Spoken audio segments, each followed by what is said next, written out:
नमस्कार. साप्ताहिक विवेकच्या कला संस्कृती रंग या कार्यक्रमात तुम्हा सर्वांचं मनपूर्वक स्वागत. आजच्या भागात आपले पाहुणे आहेत मोहीन शैलीसाठी प्रसिद्ध असलेले पुण्याचे चित्रकार मिलिंद देशपांडे आणि दैवतशास्त्राचे अभ्यासक असलेले आर्किटेक्ट सौरभ मराठे. तुम्हा दोघांचेही आजच्या या भागात मनापासून स्वागत. आषाढातल्या देवशयनी एकादशीपासून कार्तिकातल्या प्रबोधिनी एकादशी पर्यंतचा काळ म्हणजे चातुर्मास. व्रतवैकल्य सणवार यांनी गजबजलेल्या या चातुर्मासाचं आपल्या भावजीवनात फार महत्वाचं स्थान आहे. या महिन्यातले सणवार आणि व्रतवैकल्य यांनी भरलेलं मंगलमय वातावरण सश्रद्ध हिंदू मनाला नवी ऊर्जा देतं, नवा उत्साह देतं. याच व्रतवैकल्यांशी संबंधित पूजेतले कागद तयार करण्याचं काम मिलिंद देशपांडे आणि सौरभ मराठे ही जोडी करते. हे काम त्यांना नेमकं का करावं असं वाटलं, यामागे त्यांचा काय विचार होता हे समजून घेण्यासाठी आपण त्यांना आज आपल्या स्टुडिओत बोलवलंय. मिलिंदजी, चित्रकलेचं शास्त्रशुद्ध प्रशिक्षण घेतल्यानंतर तुम्ही सुरुवात केली रंग या संस्थेच्या माध्यमातून. त्या माध्यमातून तुम्ही मुलांना चित्रकलेचं शास्त्रशुद्ध प्रशिक्षण देणं आणि ती दृष्टी विकसित करण्याचं काम अनेक वर्ष केलं. आणि त्याचबरोबर मिनिएचर मधली मोहीन शैली ही तुमची निर्मिती म्हणायला लागेल, म्हणजे नावापासून ती तुमची निर्मिती आहे. तर या मागचा इतिहास हे कसं तुम्हाला सुचलं हे समजून घ्यायला आणि या तुमच्या शैलीची वैशिष्ट्य काय ते समजून घ्यायला आवडेल. मोहीन शैली ही लहानपणापासून मी करतो आहे किंवा माझी स्वतःची शैली असं म्हणायला हरकत नाही की 7वी 8वीत असताना मी याच्यावर काम करायला लागायचो आणि मी अशा 2 ते 3 शैली तयार केल्या होत्या. त्यातली सगळ्यात जास्त आवडणारी शैली म्हणजे मोहीन शैली, मला पण आणि इतरांना पण. या शैलीचं वैशिष्ट्य मेन म्हणजे की बारीक 4 ते 5 केसाच्या ब्रशनी या चित्रामध्ये काम होतं. पूर्ण चित्र स्किन सोडून पूर्ण डिझाईनने भरलेलं असतं. म्हणजे वस्त्र, दागिने, केस हे सगळे जे आहे किंवा पानांवरची जी नक्षी असते किंवा डिझाईन जी असते ती सगळी बारीक याने ब्रशने केली जाते पूर्ण, आणि ती करून ते चित्र पूर्ण केलं जातं. या चित्रामध्ये बेसिकली कॉन्सन्ट्रेशन व्हायला खूप मदत होते. म्हणजे सॉर्ट ऑफ ते मेडिटेशन सारखं आहे. म्हणजे त्याचा उपयोग लहान मुलांपासून मोठ्यांना पण होतो. म्हणजे जे हे शिकतात त्यांना एका जागी बसण्याची कपॅसिटी वाढायला खूप मदत झालेली आहे. म्हणजे जी मुलं चंचल असतात किंवा जी मुलं एका जागी नाही बसू शकत त्या मुलांना ते खूप बेनिफिशियल आहे आणि त्यांना खूप फायदा होतो त्याचा. आता लहानपणापासून मी करत असताना सुद्धा बऱ्याच लोकांना ती क्लिष्ट वाटायची किंवा अवघड वाटायची. पण जेव्हा मी पासआउट झालो कॉलेजमधनं माझ्या पेंटिंगच्या, तिथून केल्यानंतर एक मी प्रयोग करून बघितला माझ्या क्लासमध्ये, रंग नावाच्या क्लासमध्ये माझ्या, की मुलांना ही असाइनमेंट देऊन पाहिजे पहिल्यांदा. ही कठीण वाटते, म्हणजे ती जमते आहे का नाही आपण सध्या टेस्ट करून बघू. पण त्याच्यात लहान मुलं ही इतकी सुंदर काम करायला लागली की त्याच्यावर बऱ्याच जणांना यायला लागली. मग म्हटलं मग ही शिकवायला हरकत नाही. आणि त्याचे बाजूचे जे हे आहेत म्हणजे फायदे जे आहेत ते खूप आहेत. ते फायदे बघून मग अजून त्याच्यामध्ये बदल केले, अजून चांगल्या गोष्टी आणल्या त्याच्यामध्ये आणि मग ती सुरू केली. मग साधारणपणे आम्ही इंडियन कल्चर म्हणजे भारतीय आपल्या पारंपरिक विषय याच्यावर आम्ही जास्त काम करतो मोहीन शैलीमध्ये. तर 2007 साली पहिलं एक्झिबिशन झालं. त्याच्या 1 वर्ष आधी असं ठरलं होतं की याच्यावर आपण काहीतरी प्रोजेक्ट करूया म्हणून. मग भारतीय याच्यातले एक 17 विषय आम्ही घेतले होते. माझ्याकडचे एक साधारण 17 ते 18 मुलं होती. प्रत्येकाने एक पारंपरिक विषय घ्यायचा आणि त्या पारंपरिक विषयांवर काम करायचं. म्हणजे भारतीय राशी आपल्या किंवा देवतांची वाहनं म्हणा किंवा जुन्या काळातल्या वस्तू आपल्या, म्हणजे साधारण आजीचा बटवा, ठकी, फिरकीचा तांब्या, अशा काही मुलांनी ते विषय घेऊन त्याच्यावर 10 पेंटिंग प्रत्येक मुलांनी केली. अशी 170 पर्यंत पेंटिंग आपली तयार झाली आणि ही पूर्ण भारतीय शैली विषयांवर होती. म्हणजे आता या शैलीतले शिष्यही तयार झाले. हो, अगदी. आणि मग 2007ला डॉक्टर संजय कुलकर्णी म्हणून आहेत, युरोलॉजिस्ट आहेत, त्यांनी ती चित्र पाहिली. साधारण 100-150च्या वरती चित्र होती ती. ते म्हणले तू बालगंधर्वला एक्झिबिशन करायचं, आपण याला मी स्पॉन्सरशिप देतो. त्यामुळे आमची तयारी त्या दृष्टीने सुरू झाली. माझा एक मित्र होता नितेश कुलकर्णी म्हणून, आणि सायली कुलकर्णी म्हणून मैत्रिणी माझी. त्यांना मी सांगितलं की असं असं होतंय. मग ते म्हणले आपण याच्यावर थांबायला नको, आपण थोडं अजून त्याला एक्सपांड मोठं स्वरूप दिलं. मग आम्ही डिझने आणि पोगोला अप्रोच झालो, आणि मग त्यातल्या डिझने तयार झाले होते, पोगो पण तयार झाले होते, पण आम्ही डिझने सिलेक्ट केलं. आणि डिझनेनी स्पॉन्सरशिप दिली आम्हाला. आणि त्याच्यानंतर मग त्याच माध्यमातून मग रेडिओ मिर्ची आलं, अजून टाइम्स ऑफ इंडिया आलं, लँडमार्क आलं टाटा ग्रुपचं. या सगळ्यांनी मिळून चांगला तो उपक्रम म्हणजे एक्झिबिशन आमचं छान केलं त्यांनी. आणि जवळजवळ एक 5 ते 6 दिवसाचं एक्झिबिशन आमचं खूप छान झालं. अनेकांपर्यंत तुमची शैली पोहोचायला अगदी अगदी मदत झाली. याच शैलीत तुम्ही खेळातले पत्तेही केलेत, आणि तेही संस्कृत भाषेत. हो, संस्कृत भाषेत. ते कसं सुचलं?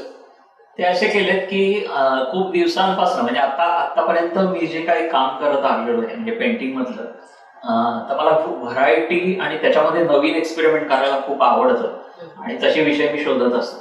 आणि हे दरवेळेस मी ते विषयांवर काम करत असतो. तर दर 6 महिन्यांनी किंवा वर्ष 1.5 वर्षाने विषय बदलला जातो आणि नवीन विषयावर काम होतं. तर पत्त्यांचा विषय एकदा खेळताना असं लक्षात आलं होतं की रेग्युलर पत्ते जे आपले आहेत, तर त्याच्यामधले राजा राणी पाहून असं वाटलं की आपल्या शैलीतले राजा राणी का नसावे, किंवा आपल्या शैलीतले त्यांचे पेहराव असेल तर किती छान होईल. म्हणून ही कॉन्सेप्ट सिनियर स्टुडंट बरोबर आणि ज्युनियर स्टुडंट बरोबर मांडली ती. आणि मग त्यांनी मिळून आम्ही हे तयार केलं. साधारण 1 ते 1.5 वर्ष कॉन्सेप्ट गुलदस्त्यातच होती. त्याच्यानंतर ती बाहेर आली आणि मग त्याच्यावर काम करायला घेतलं. आम्ही 7 स्टुडंट माझे आणि मी रेखाटन करायचो, आणि सगळे मिळून आम्ही कलरिंग करायचो. त्या दोन छोटी मुलं पण आहेत 7 मुलांमध्ये, केतकी आणि स्वप्नील म्हणून. केतकी तर माझी पुतणीच आहे, आणि स्वप्नील माझ्याकडे 3री पासून स्टुडंट आहे. हे दोघं 7वीत असताना त्यांनी याच्यात काम केलेलं आहे, आणि अतिशय सुंदर काम झालेलं आहे. आणि एवढं करून एक आता भारतीय शैलीतले पत्ते जर तयार झाले, राजा राणीचं तयार झाले, तर मग आपली भाषा का नको त्याच्यामध्ये, की आपल्या भारताची भाषा का नको. म्हणून मग संस्कृत आम्ही निवडली, आणि त्याच्यावर वरती संस्कृत खाली इंग्लिश, अशा रीतीने ते पत्ते तयार झाले. त्याला प्रचंड रिस्पॉन्स आहे, अगदी ब्राझील, USA पासून सगळीकडे. आता आम्ही 1000 प्रिंट केले होते, साधारण आता 30-40 आमच्याकडे राहिले असतील. पूर्ण त्याचा सेल छान झालेला आहे, आणि खूप आवडत आहे ते लोकांना. पुढचं एक अगदी दखल घेण्याजोगं काम म्हणजे मोहीन शैलीतलं तुम्ही केलेले पूजेचे कागद. म्हणजे ते तुमचं आणि सौरभ मराठेंचं जॉईंट व्हेंचर आहे असं म्हणता येईल. तर हे कसं सुचलं? त्यामागे नेमकी काय अशी घटना होती की पत्ते हे खेळापुरतं झालं, बरोबर, पण आपण थेट धार्मिक भावना ज्या आहेत बरोबर लोकांच्या, बरोबर, तिथपर्यंत जाऊन पोचायचं, आणि त्यांना आपले हे जे नवीन कलाकृती आहे ती आपलीशी वाटेल, बरोबर, पूजेच्या स्थानी त्यांना ते मान देऊ शकतील, बरोबर, असं ते स्वीकारतील, बरोबर, हे कसं करावं असं वाटलं? एक खरं तर ना मी याच्यावर संस्कृत कॅलेंडर तयार करणार होतो आधी. मला संस्कृत मधलं आपलं चैत्र, वैशाख, श्रावण, भाद्रपद या विषयांवरच एक संस्कृत कॅलेंडर तयार करायचं होतं. आणि त्या संदर्भात मी शोध घेत होतो की कोण मला असं मिळेल की जे मला संस्कृत मधली माहिती देईल. कारण संस्कृत मधले पत्ते तर झाले होते, त्याच्यानंतर काहीतरी करावं असं वाटत होतं, ते करायचं काय, म्हणून मी शोधत होतो. तर सौरभ मराठे मला फेसबुकवर आणि इन्स्टावर भेटले खरं म्हणजे पहिल्यांदा, आणि त्यांची ओळख माझी तिथे झाली की त्यांचे मी बऱ्याचशा क्लिप्स आणि व्हिडिओज बघितले होते, आणि मला वाटलं की हे आपल्याला मदत करू शकतील. म्हणून मी त्यांना अप्रोच झालो, आणि ते आल्यानंतर त्यांना मी मोहीन शैलीतलेच पत्त्यांचा हे जे दाखवत होतो, म्हणजे चित्र जी दाखवत होतो की हे मोहीन शैलीतली अशी कामं होत असतात, किंवा असं काम होतं मोहीन शैलीत. त्या फाईलच्या शेवटी, ओरिजिनल चित्रांच्या फाईलच्या शेवटी ज्योतीचं एक चित्र होतं, ते मी रेखाटन करून नुसतं ठेवलं होतं. ते पण अर्धच होतं, ते पूर्ण नव्हतं. आणि ते पाहिल्यानंतर ते म्हणले हा पण विषय छान आहे, किंवा हे पण छान होऊ शकतं. तर मला तिथे क्लिक झालं की नाही, हे जर आपण अजून चांगलं हे केलं तर होऊ शकतं म्हणजे. आणि झालं म्हणजे मग त्याच्यावर मी ते पूर्ण करायला घेतलं. वेगवेगळ्या पेपर्सवरती वेगवेगळ्या याच्यावरती ते काम करायला सुरुवात केली. हे झाल्यानंतर त्यांना पहिलं पाठवलं, ते त्यांनाही आवडलं. आणि कुठल्याही आपल्या ओरिजिनल जे पूजेचे कागद आहेत त्याच्यामधल्या जुन्या कुठल्याही याला धक्का न लागता विषयाला ते मोहीन शैलीत आणले जसेच्या तसे. तर त्यामध्ये ज्या ज्या काही गोष्टी आहेत सगळ्या ज्या पूजल्या जातात त्या व्यवस्थित त्या मोहीन शैलीतल्या या कागदांमध्ये उतरवल्या. तसंच झालं असं की माझी सविता भसे नावाची बहीण आहे, ती नाशिकला असते सिद्ध. तिने मला पिठोरीचा कागद पाठवला होता. तो साधारण मला वाटतं एक पूर्ण याच्यावर असायचा आणि तो ब्लॅक अँड व्हाईट असायचा. पण त्याच्यातली चित्र एवढी सुंदर नव्हती म्हणजे तिने जे पाठवले. पण तो विषय छान होता, मला फार आवडला. तर ते झाल्यानंतर मोहीन शैली मधला तोही कागद तयार झाला. आणि सौरभ मराठे मला म्हटलेच होते की तुम्ही हे करायला घ्या, मग मी तुम्हाला याच्यावरची माहिती पण आणि हे पण देतो म्हणून. आणि त्याप्रमाणे त्यांनी माहिती पण द्यायला सुरुवात केली. बऱ्याचशा कागदांवरची आमची माहिती तयार आहे आणि ते नेहमी ते देत असतात मला. तर तशा रीतीने तयार झाले ते कागद. तुमचा जो दैवतशास्त्राचा अभ्यास आहे त्याला तो कसा पूरक ठरला या कागदासाठी? थोडा विचार करायचा झाला तर ही पूजा पद्धत म्हणता येऊ शकते, ती पारंपरिक आहे. म्हणजे ज्याला रिच्युअलिस्टिक वर्शिप म्हणतात, की विधी कुठे असतो आणि घराघरात आहे पूजा. बाकीच्या पूजा जर बघितल्या तर कुठेतरी पुरोहित लागतो, कोणतरी माणूस लागतो. आणि या पूजेच्या कागदातले जी चित्र आहेत आणि त्याची जी पूजा आहे घराघरात ती व्यक्तिगत आहे, कोणी लागत नाही त्याला. तसेच अनेक ग्रंथ पण आहेत, की एकच नाव सांगायचं झालं तर व्रतराज नावाचा एक ग्रंथ आहे. तर त्याच्यात असा उल्लेख येतो की आपापल्या चॉईसनी पूजेचं साहित्य किंवा ऑब्जेक्ट ऑफ वर्शिप किंवा जे काही चिन्ह आहे ते तुम्ही क्षमतेनुसार उपलब्धतेनुसार सिलेक्ट करता येऊ शकतो.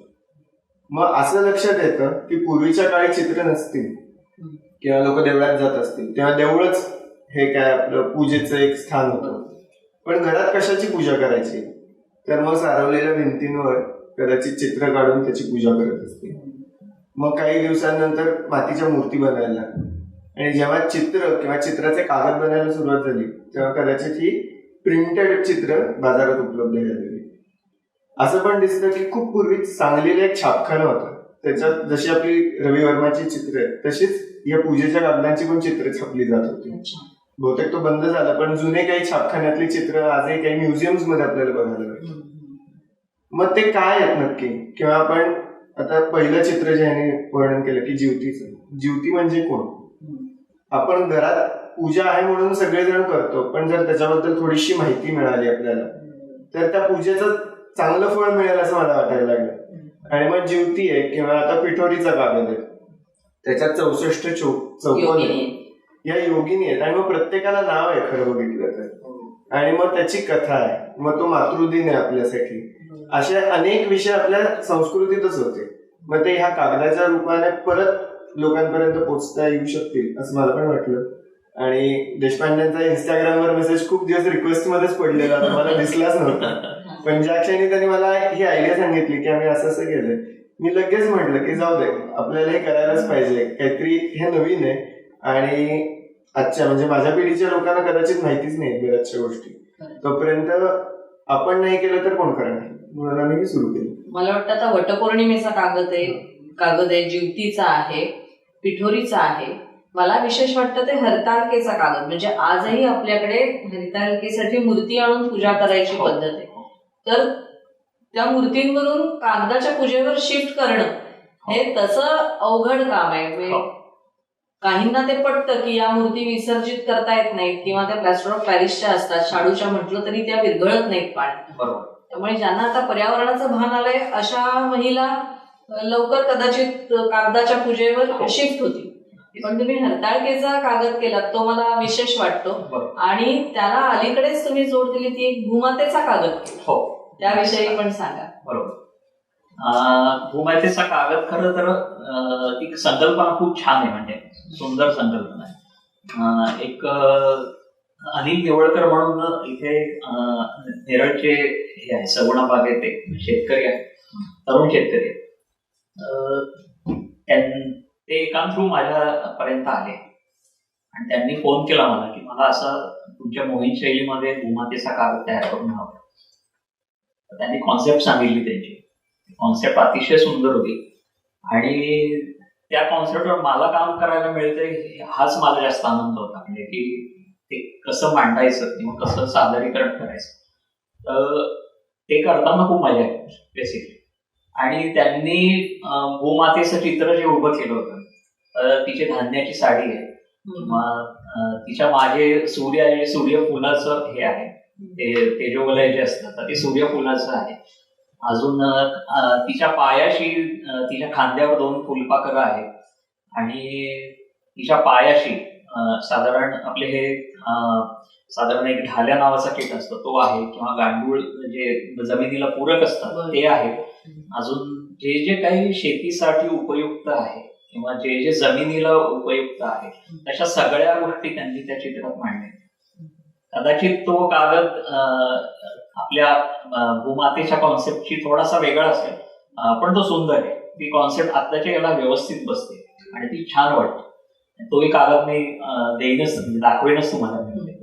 तो अतिशय सुंदर झाला आणि त्यांनी ती मांडल्यानंतर मी साधारण त्याला रोज 7 तास बसून साधारण एक आठवड्यामध्ये तो कागद पूर्ण केला आणि तो त्यांना पाठवला. त्यांच्याकडनं तो खूप अप्रिशिएट झाला आणि लोकांनाही खूप आवडतो. म्हणजे ज्यांनी कोणी बघितला त्यांना ते खूपच आवडतं. जसं आणि हरताळकीविषयी काय सांगाल? मूर्तीला तुम्ही हा पर्याय कसा दिला? हरताळका असा म्हणजे एक तृप्ती कुलकर्णी म्हणून माझ्या ऑफिस मधल्या एक होते, त्यांनी मला सुचवलं की एवढे पूजेचे कागद तयार झाले तर पीओपीच्या मूर्तीचं काय करायचं हा प्रश्न आमच्या पुढे नेहमी असतो.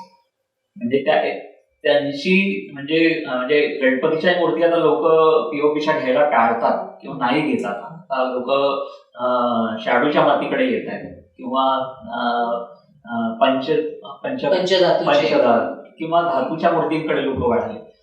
आता हे प्रदूषण जे आहे निसर्गाचं होणार, तर हे छोट्या छोट्या बाबतीत आपण कमी करू शकतो. यामध्ये हाही प्रयोग करायला हरकत नाही. म्हणून मग ती कॉन्सेप्ट त्यांनी सांगितल्यावर मी केला तो आणि तो आवडला. म्हणजे मी जेव्हा कॉन्सेप्ट मांडली तेव्हा मी थोडं साशंक होतो की एकदम चेंज करणं ना ही थोडी अवघड गोष्ट असते, पण तो एक्सेप्ट झाला चेंज. म्हणजे लोकांनी त्यालाही चांगली साथ दिली मला.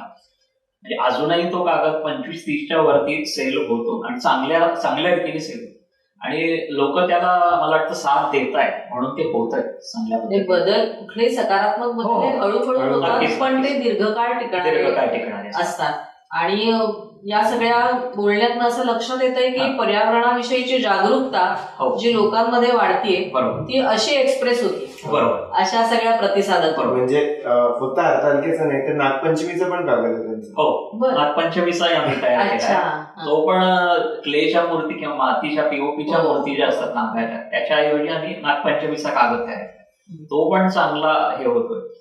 म्हणजे बेसिकली ज्या गोष्टी पर्यावरणाला धक्का न लावता आपण पूजा ही गोष्ट व्यवस्थित ठेवून करू शकतो अशा रीतीने जर काही करता आलं तर तो प्रयत्न आपण करतो आहे. तो मला वाटतं चांगला सफल झालेला वाटतो. म्हणजे अगदी जीवती जरी एक असली तरी महाराष्ट्रात जेवढे म्हणून वेगवेगळे भाग आहेत, प्रांत आहेत, त्यात मला असं वाटतं की त्यांच्या चित्रांमध्ये फरक होत असेल. मग त्यानुसार तुम्ही अशी वेगवेगळी चित्र तयार केलीत का? नेमका काय विचार केला या सगळ्याचा? सुरुवातीला खरं तर आम्हाला पण कल्पना नव्हती की जीवतीचे कागद मध्ये पण प्रकार असू शकतात. माझ्या घरात एक जीवतीचा कागद होता, त्याची पूजा अनेक वर्ष चालू होती. खरं तर हा कागद दरवर्षी विसर्जन करायला पाहिजे, पण तो आम्ही छान फ्रेम करून ठेवलाय. मी देशपांड्यांना म्हटलं की माझ्या घरची तर जीवती वेगळी आहे, तुमच्या घरची पण वेगळी आहे, तर आपण शोधूयात असे अजून कुठे जीवती मिळतात का. मग कोल्हापूरमध्ये काही लोकांशी संपर्क साधला, त्यांनी फोन केला आणि त्यांच्याकडनं कागद मागून घेतले. मग मुंबई साईडला काही वेगळ्या प्रकारच्या जीवतीचे कागद सापडले. थोडक्यात जीवती ही संकल्पना काय तर आपल्या मुलाबाळांचं आयुष्य चांगलं राहावं या गोष्टीशी निगडीत असल्यामुळे त्याची पूजा सगळेच जण करतात. मग ती जीवती आपल्यासारखीच का नसावी, मग तिचा वेश आपल्यासारखा का नसावा. काही जीवती आपल्याला नऊवारी साडी घातलेल्या पण दिसतात, काही मांडी घालून बसल्यात, पाळणा आहे त्यांच्याकडे, बाळ आहेत, काही मांडीवर बाळ आहेत, काही आजूबाजूला बाळ आहेत, असे विविध प्रकार आपल्याला दिसायला लागले त्याच्यात. मग लक्षात आलं की पुणे मुंबईत एवढे जर प्रकार असतील तर पूर्ण महाराष्ट्रात अजून प्रकार असू शकतात. मग जितके शक्य तिकडे तिथनं आम्ही कागद मागवायला सुरुवात केली. म्हणजे ते 6-7 प्रकार जिवतीचे आम्हाला मिळाले. तसाच पिठोरीचा कागद वेगवेगळ्या मग प्रांतानुसार मागणी येते का त्या कागदांची? हो, प्रांतानुसार मागणी आहे. कोल्हापूर साईडला आहे एक 7 जिवतीचा एक वेगळा, 7 देवी आहेत. 7 देवी आहेत, त्यांच्या मांडीवर मुलं आहेत. आणि कोल्हापूरला कसं आहे की तिथल्या ज्योतीच्या प्रकारामध्ये एक प्रकार बघायला मिळाला. आपल्या याच्यात रेग्युलर ज्योतीच्या कागदामध्ये 4 चित्र आहेत. म्हणजे नरसिंह, प्रल्हाद कयान, कृष्ण नागनागिनी आणि नाग काली आणि बुध बृहस्पती ज्योती. तसं त्यांच्या इथे लक्ष्मी रूपात ज्योती पूजली जाते असं त्यांचं हे आहे. आणि बुध बृहस्पती आणि फक्त नरसिंह आहे, त्याच्यात कृष्ण नाही दिसला. हा प्रकार मला वेगळा बघायला मिळाला.